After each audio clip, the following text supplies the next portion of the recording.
Bonjour et bienvenue à tous dans ma première webcast. Il s'agit d'une présentation générale du cycle décisionnel, qui est le processus de transformation de données en informations et par la suite de transformer ces informations en connaissances afin de prendre des décisions. Alors, avant tout, je me présente. Donc, Salahdin, ingénieur consultant IT. J'interviens sur ce domaine du décisionnel et aussi sur les technologies Microsoft, notamment BigTalk Server et SQL Server. Je ne vais pas aborder les concepts en détail dans cette présentation. Je ferai en sorte d'expliquer chaque concept dans une vidéo à part. Donc, en point de vue de système d'information SI, le décisionnel ou le BI fournit aux utilisateurs des traitements analytiques en ligne ou les capacités d'analyse de données pour prédire les tendances, évaluer les questions d'affaires et ainsi de suite. Du point de vue d'analyse d'affaires, c'est le processus de collecte de haute qualité des informations utiles sur un sujet, ce qui permet à l'analyse de tirer des conclusions. Donc, un projet décisionnel se distingue par quatre grandes étapes. La collecte de différentes sources. Là, on va récupérer toute information qui s'avère nécessaire et utile pour un sujet précis ou pour le projet décisionnel en gros. Et cette étape concerne le milieu de production, puisque les données qui seront collectées sont des données de production, genre les informations sur les clients, les produits, données de vente, achat et autres. Après vient l'étape d'intégration et la consolidation de ces données dans une seule entité homogène. L'organisation de ces données pour qu'elles soient accessibles et faciles à manipuler, mais surtout avec plusieurs dimensions pour pouvoir analyser, puisque c'est le but. Diffusion vers utilisateurs finaux pour les différentes analyses, tests et reporting. Et puis le feedback utilisateur. Ces trois dernières étapes concernent l'environnement décisionnel. Et là, on va manipuler toutes les informations de production collectées. Tout au long du cycle en parallèle, on aura besoin de tout documenter et donc constituer le métadictionnaire ou metadata qui a pour rôle de décrire l'ensemble des données gérées dans le système décisionnel depuis les sources de données jusqu'aux restitutions. Il permet aussi de gérer les données communes à toutes les couches.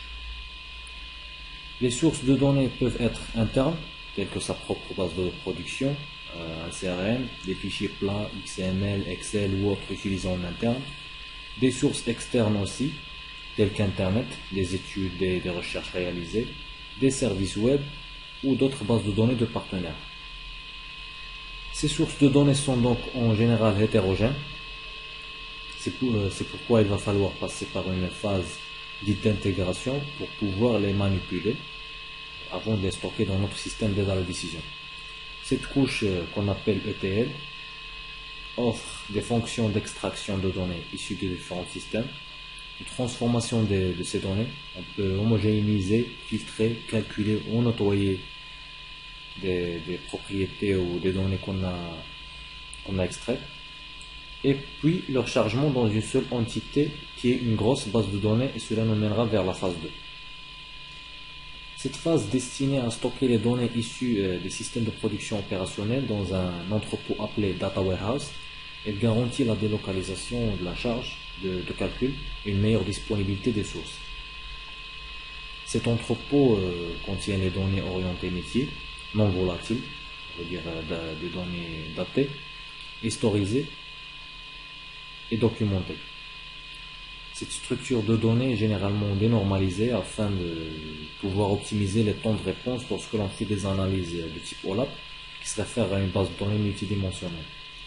Une fois ces données stockées dans le Data Warehouse, on va pouvoir créer des magasins de données appelés Data Marts, qui sont des entrepôts de données mais dédiés à une fonction ou domaine spécifique de l'entreprise pour des raisons d'accessibilité et de performance. Par exemple, on veut juste analyser les données de vente, les données d'achat. Donc on va créer juste un data mart concernant ce domaine bien précis. La troisième phase concerne l'organisation de ces données stockées dans des cubes OLAP pour permettre une analyse multidimensionnelle sur des bases de données volumineuses afin de mettre en évidence une analyse particulière des données.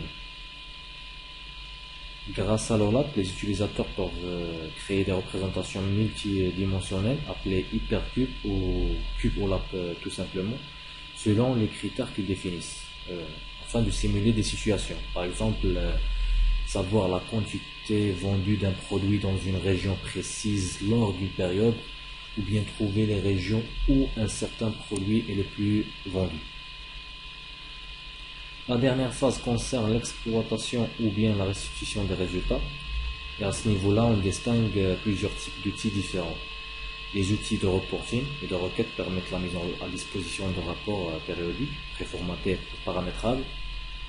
Les outils d'analyse OLAP permettent de traiter des données et de les afficher sous forme de cubes multidimensionnels. Les outils de data mining offrent une analyse plus poussée des données historiées par les opérationnels et qui offrent une couche d'abstraction orientée métier. On peut aussi créer des tableaux de bord ou des schémas pour visualiser certaines informations données. Bon, voilà. J'espère que c'était clair pour vous. Dans les prochaines vidéos, je vais essayer d'aborder chaque concept et de l'expliquer à part. Donc, pour toute question ou si vous avez des suggestions, n'hésitez pas à me contacter et de me suivre surtout. Et je vous dis donc à la prochaine webcast. Merci.